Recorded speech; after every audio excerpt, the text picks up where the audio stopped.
Hey, what's going on, everyone? My name's ReactionZ50, and I'm back with another reaction. Today I'm going to be checking out the new episode of Death Battle, Dante vs. Clive, Devil May Cry vs. Final Fantasy. Now, going into this episode, I don't know what to expect because I'm not really into either of these series. I have heard of them, though. I know Dante better than I do Clive because I had never heard of Clive until I saw that this was going to be the next Death Battle. So, in terms of who I'm rooting for, I guess I'd say Dante because I know him better. Like, I know him better than I do Clive. I don't know Clive at all. I do know Final Fantasy though, like Cloud and Sephiroth, Tifa, Lockhart, the characters like that. But yeah.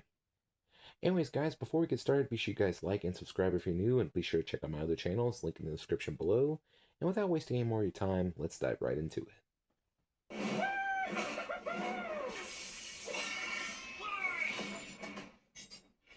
Dante versus Clive. DMC's Devil Hunter versus Final Fantasy's Shield of Rosaria. He's Wiz and I'm Boomstick. And it's our job to analyze their weapons, armor, and skills to find out who would win a death battle. It's a dangerous world out there. Cultists, demons, and evil businessmen lust for power.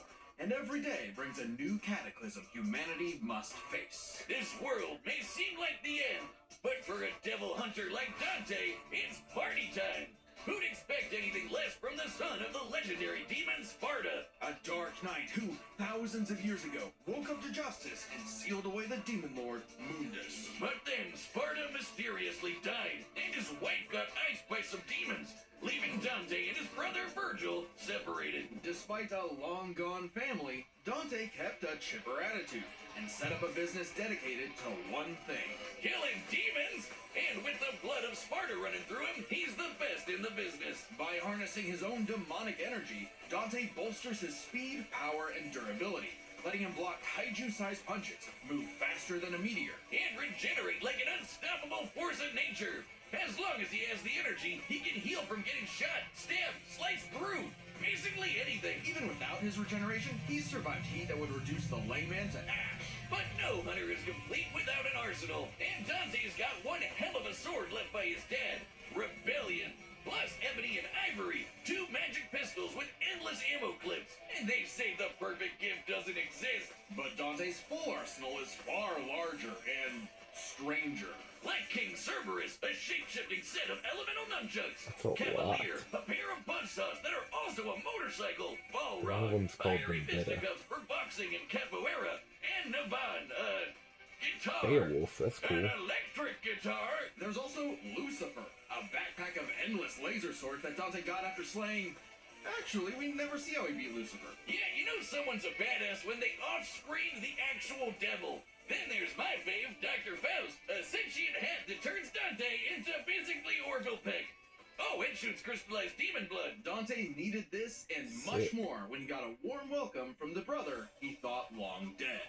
In a twist of fate, Virgil was alive, but went down a very different path. While Dante was partying, Virgil studied the blade, seeking the power he needed to exert his will, even if it meant killing his own brother. Something he came close to doing in their first meeting. But the defeat only spurred Dante's awakening. He learned to teleport using Trickster, slow down time through Quicksilver, and double-team foes with Doppelganger. With a slick pose and the right timing, he can royal guard dang near anything, then use the absorbed energy to armor up as a dreadnought. And then there's Devil Trigger, a super form Dante achieves through his supernatural power. By tapping into his inner demon, Dante can fly and gains an enormous boost in speed and power. Naturally, his rematch with Virgil went very differently, and that was far from Dante's peak. When Mundus got up to his old tricks, Dante battled the Demon Lord in a vast sea of stars, a universe Mundus created on a whim. Even later, Dante one-shot a stronger alternate future Mundus who had completely merged with the demon world. So he's kind of a big deal.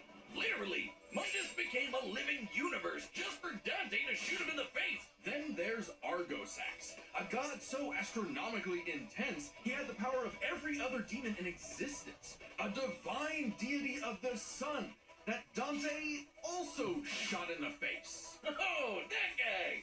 I completely forgot about him. Funny, so did Dante. Despite how powerful Argosax was, he was just an insignificant Tuesday to Dante. So it's safe to say Dante had become the strongest around. but no amount of style, pizza, or wahoos could fill the hole in his heart. Sure, Virgil was a power-hungry weeb, but he was still his bro. Beneath Dante's antics, killing the last of his family kinda messed him up. Until he learned his family wasn't as gone as he thought. It turns out he had a nephew, Nero, who Dante would help get into the family business in his own unconventional way. And for dead weight, Nero was pretty badass, even helping Dante take on the so-called Demon King Urizen. Nero's Devil Breaker arm can fire light-speed lasers that Dante and Virgil have dodged. Dante and Virgil can already dodge lasers in their base forms, but when charged with enough demonic energy, they can outright blitz beams over 11 times faster than light. Nero even survived getting melted down while inside a living statue. It's a long story. And that's the same sort of regeneration that Dante has, meaning he can survive being turned into a puddle. So Dante was ready when Virgil somehow returned. Again. And made an apocalyptic demon tree for what else? More power! With the entire world now on the line, Dante had to get serious and fully embrace his human and demon sides alike by stabbing himself. Holy shit, Dante has been impaled so much, he decided to make it how he powers up. So he got his greatest weapon, Devil Sword Dante, and became Sin Devil Trigger. This is Dante's demon energy at its peak. He can fire lasers with Loose, obliterate with the fires of Judgment, and surpass even the legendary Sparta. But although Dante was totally a match for Virgil, neither of them would budge on their ideals. Both were destined to duel until one was dead forever. But thanks to Nero and two well-placed bitch slaps, they got some sense knocked into him. Dante realized that if he couldn't make Virgil abandon his ways, he might as well keep an eye on him. In one fell swoop, the two severed the world-spanning demon tree and prepared for a permanent departure to the underworld. You can choose your friends, but not your family. But if that's what it takes to keep Virgil safe, or rather to keep the world safe from Virgil, Dante will deal with it. And all things considered, he's happy slugging it out with his bro. Maybe happier than he's ever been. Proof that as long as you have the human drive, even hell can become a paradise sweet enough that a devil may cry. Nice. Whiz, it's an emergency! This fight's gonna have a banger soundtrack, but my headphones broke! Well, good news. This battle is sponsored by Raycon.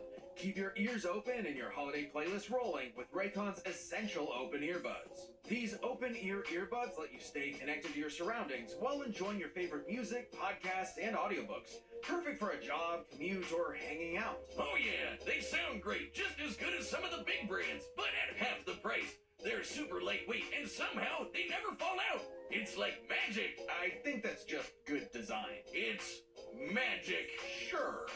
Black Friday is just around the corner, and Raycon audio products are up to 30% off site-wide. From everyday essentials to the latest releases, it's the perfect time to upgrade your I might sound get me a or pair of those get ahead on headphones. gifting. These early deals won't last long, so shop now before they're gone.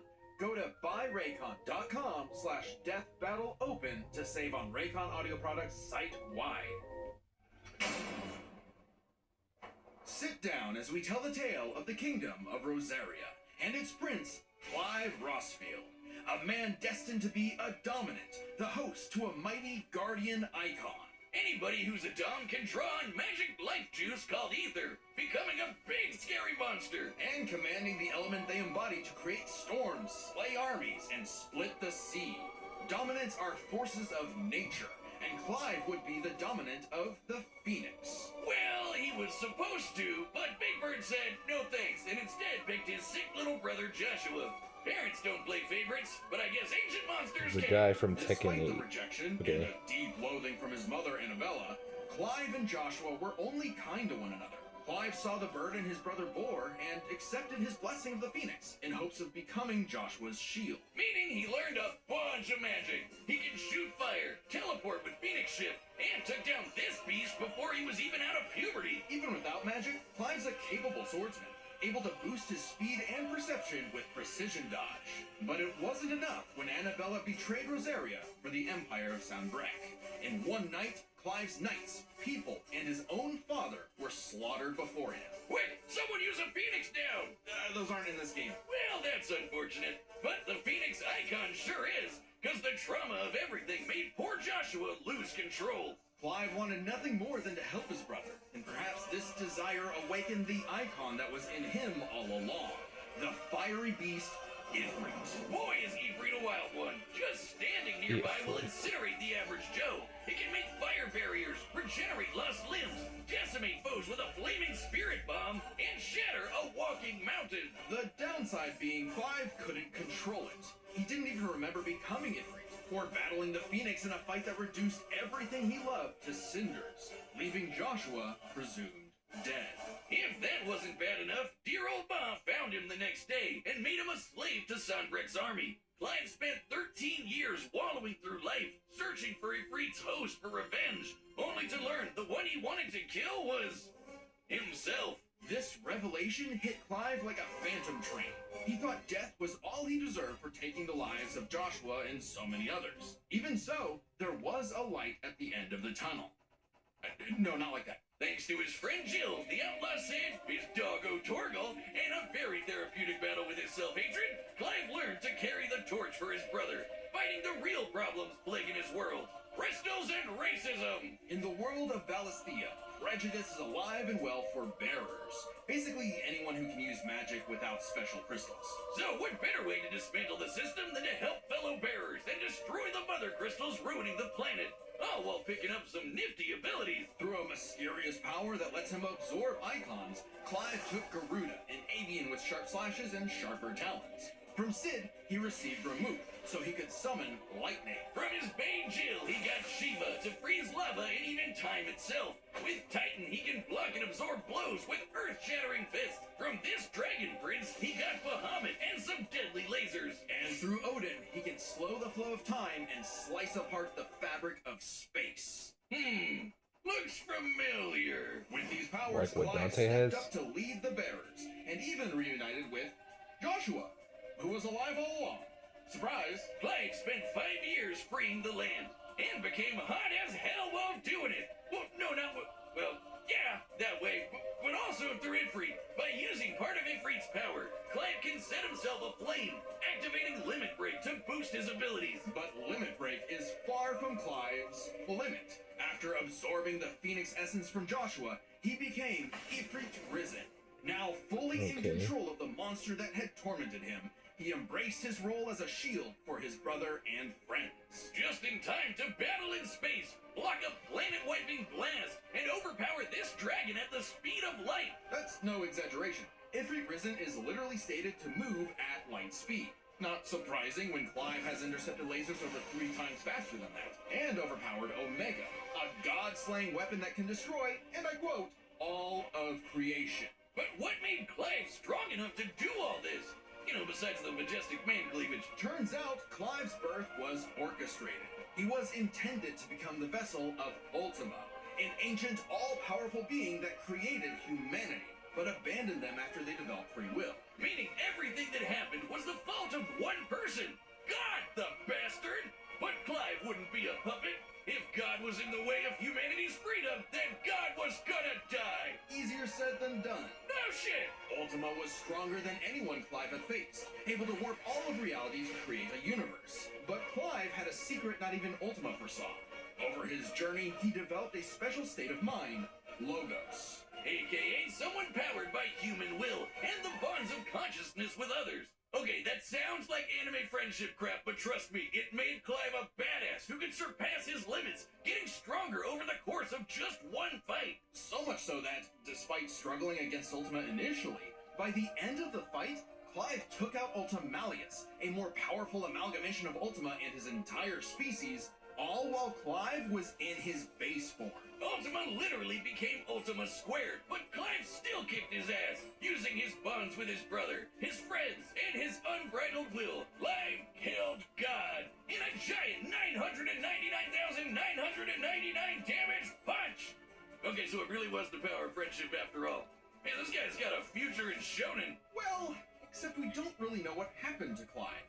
Whether he lived or died, though, doesn't really matter. It was his journey and the world he created that made his life meaningful. Clive's dream of a future where everyone can live and die on their own terms had become a reality. And his stories were written up in a book by a certain Joshua Rossfield, which he titled Final Fantasy. Nice. The battle's coming up next, so call your winner now, folks, just like our sponsor, DraftKings. The NBA season tips Oh, I was about to say, off, they so finally does made a DraftKings' betting app for newest Death Battle? fantasy game. DraftKings No. Pick 6 is the easiest way to play for big wins. With They every need to. That'd possession be giving awesome. you a Like shot. something like Here's this. how. Just pick more or less on 2 or more stats and unlock the upside every game brings. Oh, also new Hell, I might DraftKings do it. customers That'd be score fun. $50 worth in That'd be bonus cool. picks with just a $5 entry on your first I don't really pick know set. how, but I can Watch learn. basketball. Cash in. Download the DraftKings So Dante Pick fought 6 the app devil now and and Clive use fought code God. DEATHBATTLE. That's code Death Battle. I can see why they put these two up. I can see why they pitted these two against each other in a fight. In partnership with DraftKings. Yeah, I can Pick 6 definitely see why they Gambling put them in a problem, fight call against each other. 1-800-GAMBLER. Help is available for problem gambling. Call 888-789-7777. I don't know who's gonna win now, guys, and I'm actually excited now. But I'm still rooting and betting on Dante. Eligibility restrictions vary by jurisdiction. Pick 6 not available everywhere, including New York and Ontario. Void where prohibited. 1 per new customer. Bonus awarded as non-withdrawable Pick 6 bonus picks that expire in 14 days. Limited time offer. See terms at pick6.draftkings.com/promos. All right, the combatants are set, and we've run the data through all possibilities. It's time for a death battle! It's time for a death battle.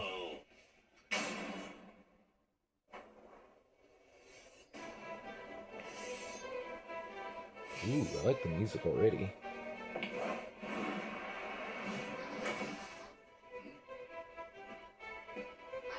This was animated by Devil Artemis, wasn't it? I heard your fiery friend is causing trouble, and I'm in the business of dealing with trouble. Leave now. I have a god to kill. The last thing that will stop me is a demon.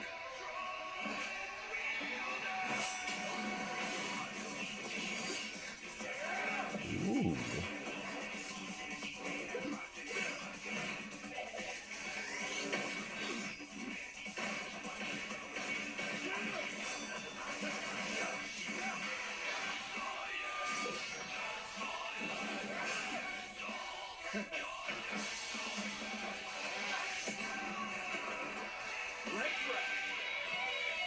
Oh, that's sick. Fancy yourself a bar.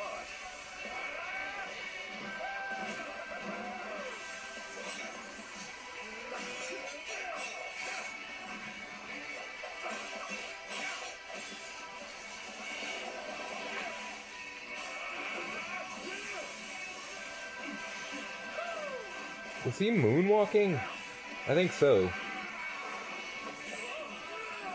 Because he does remind me of Michael Jackson with that hat.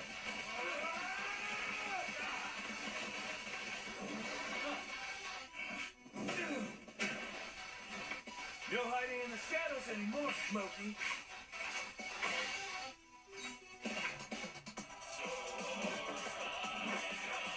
Time to see the light.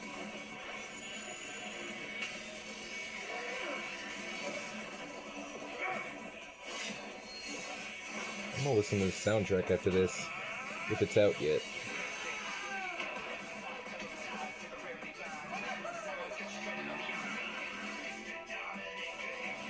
Ah, cool, and he's got a motorcycle.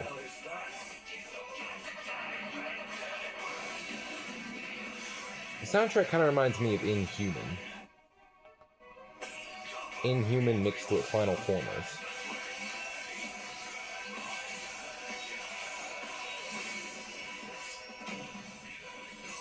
Wouldn't be surprised if it was sung by the same one of the same people who sung those songs. He said Virgil's got some competition.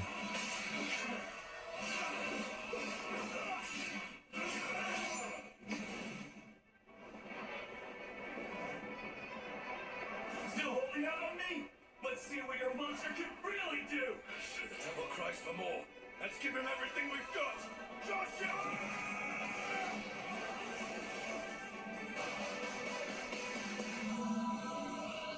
Whoa.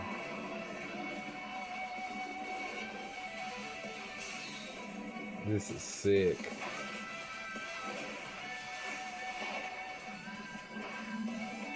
I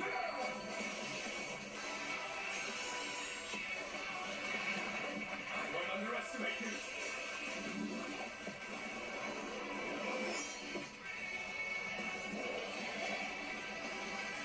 The buttons. Like in Kratos versus Asura.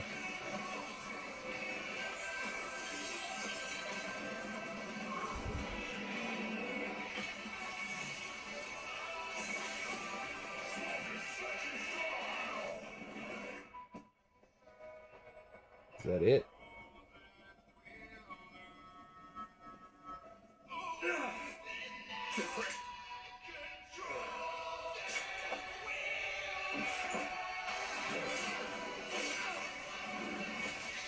It's not over yet. I need more. It's in a bag, Smokey. Jackpot! I need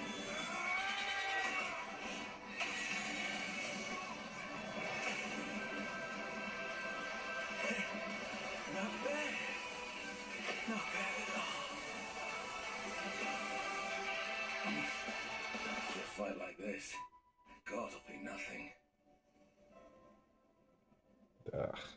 Dang it. KO! Okay, that was a whole nother level of close, but I think we got the point. This was not an easy call to make. Dante and Clive matched Didn't look each other like it. so closely it was hard finding a definitive advantage. Clive either had. won. This is best explained through 3 categories, starting with stats. Both Dante and Clive could easily beat up universe-busting threats. Mundus and Ultimalius can create universes at a whim, and Dante and Clive defeated them sans their own super forms.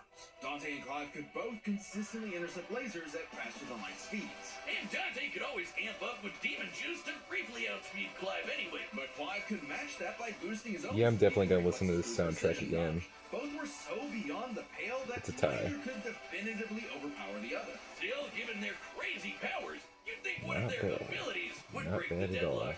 Not so much. Dante and You put up a Clive could damn good gently fight, match each other Dante. blow for You blow. put up a hell of a Instant fight. Teleport, slow down time, flash freeze the other, lock and absorb hits, etc. And Dante could survive the intense flames of Ifrit. He's dealt with heat like that before. Though Clive did not have a perfect match against Doppelganger, he did have more That's methods what of that was. manipulating time, both more reliable and abusable, in addition to defensive measures like Ifrit's barrier to fall back on to outlast powers like Doppelganger. But their super forms evened out. Any edge Clive could get from, say, Limit Break or Ifrit Risen, Dante could match with Devil Trigger or Sin Devil Trigger. In the end, both have answers to most Another of each other's tie. powers, making it still anyone's win. Which is why it came down to one major factor. Endurance. Just how long Clive could these takes two that. keep at it? While Dante's super forms could undoubtedly keep up with Clive's, there is an emphasis in story and gameplay that they expend a lot of demonic energy. The longest Dante has battled in Devil Trigger against someone his equal is about 6 minutes. And abilities like Doppelganger, Quicksilver, and Sin Devil Trigger burn through it even faster. Clive's time in Ifrit Risen isn't limitless either, but it can last longer, fighting for tens of minutes if necessary. But given how Yeah. close this match is, it's vital. If Ifrit Risen catches Dante outside of Devil Trigger, it's over. I know what you're thinking. Dante's crazy tough. His healing factor's way better than Clive's. Clive can regen lost limbs, sure, but Dante can heal from getting reduced to a puddle. Couldn't he just take Ifrit's attacks? Well, yes, but also no. This is where context is everything. While no doubt impressive, Dante's healing has been overcome in the past because it is tied to how much energy he has. Less demonic energy means a less potent healing factor. Like when he got knocked out for a month straight by Urizen, only surviving thanks to a constant source of demon blood. Hell, overtaxing demon regen is how Dante killed Virgil in the first place. Even if we assume Dante could get a second wind, it's always possible Clive could get one too, becoming even stronger from pure willpower, just like when he fought Ultimalius. So, for as tough and persistent as Dante was, Clive was able to endure. All right, let's just see that who's much next, more to guys. get the final edge. The devil was in the details, but Clive's victory is no fantasy. The winner is Clive Rossfield. Next time on Death Battle.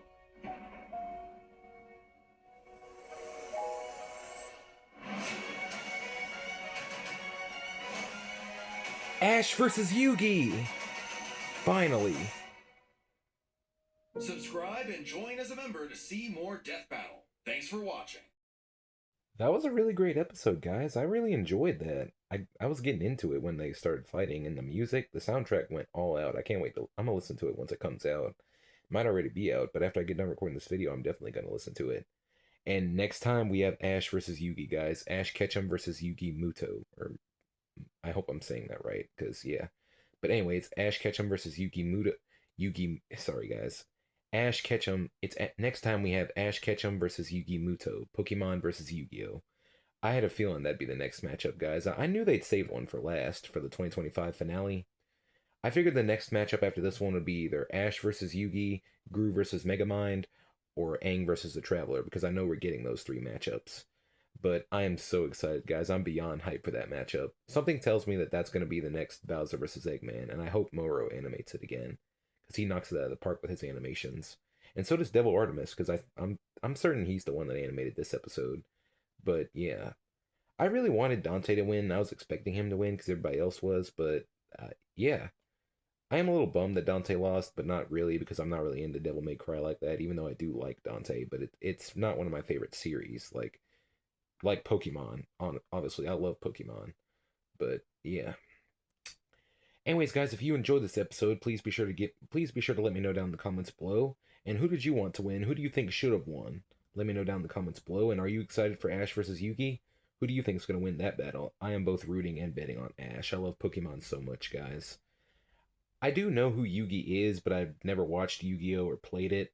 So I'm gonna do my own personal research and see what all Yugi has. Like I'm gonna Google like what each character has. I know what Ash has. He has Pikachu, Ash Greninja, and he has all like his Mega Evolutions, his C moves, his Dynamax and Gigantamax forms. But yeah, and yeah, I know Ash has a lot, but I'm certain Yugi has a lot too. So yeah, but right now I'm going with Ash because I love Pokemon. But yeah.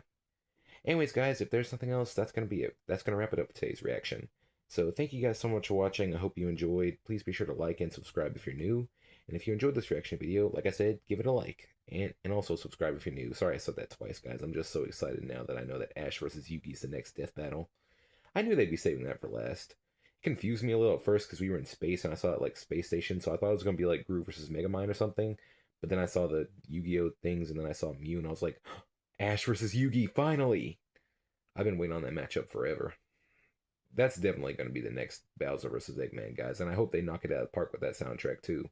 Like incorporate both parts of like the Pokemon theme song and like the Yu-Gi-Oh theme song, however that goes. But yeah, hopefully I might start watching Yu-Gi-Oh before that fight comes out, guys, just to learn what all Yugi has. But yeah, that's what Death Battle does. It gets me in a series that I've either not into or never heard of. Like it got me into Ruby and Soul Eater. But yeah. Anyways, guys, like I said, if there's nothing else, that's gonna wrap it up for today's reaction video. So once again, thank you guys so much for watching. I hope you enjoyed. Be sure you guys like, comment, and subscribe to all four of my channels. And I'll see you guys in the next one. Thank you guys so much for watching, and I hope you have an awesome day. This is Reaction C50 signing out. Peace out, everyone.